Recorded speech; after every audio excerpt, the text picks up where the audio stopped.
Planet of Snail is about one deaf and blind guy who got married to a very short lady, who is also suffering from some disability, and it's a love story, and also it's a story of one deaf and blind guy's desire to be connected with this world. Well, in Korea, deaf and blind is not so well known. No one knows how many deaf and blind in Korea. No one knows how they are living and where they are living. And 2006 or 7, the main character, he was covered by newspapers because he entered just ordinary university, and even though he was deaf and blind, and also he uses his fingers to communicate with the other people. And I read some news articles, and at that time I was making some TV factual program, science factual program, and my subject was human beings' fingers. So, and I had to approach scientifically.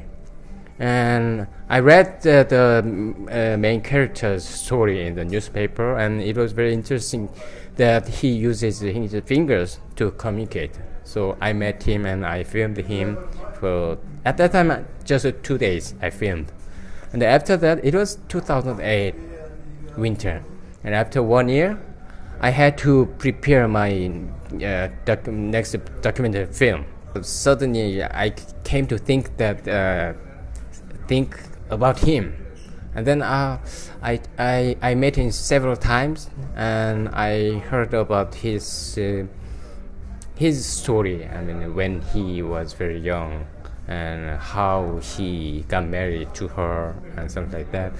And I was not so sure I can make good documentary about him, because his life could be very simple and very dull, because he is deaf and blind. So there is a little thing that he can do.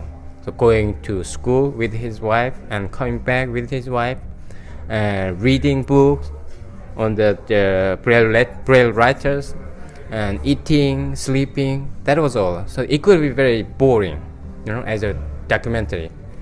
But one day I heard that his wife told me that he loves drinking the beers, just not too much. I mean, one bottle or just one glass of beer. So I bought 2 bottles, 2 cheap Korean Korean beers. I brought it to his house, and I made him touch the bottle, and he smiled. He recognized that what that was. And he suddenly asked me if I knew some Korean writer, Korean poem, and called Mr. Chun. And he was already passed away. So I answered, yeah, I know him. I knew him. His poem I love very much. And he told me that the Mr. Chun, who is the poem, also liked the beer when he was alive. If his friend brought some beers in can or a plastic bottle, then he used to say that, oh, it's not beer. Beer should be inside of the bottle. At that moment, I felt that oh, this guy has some senses, very special senses, which I don't have. So at that moment, I decided to make a documentary about him.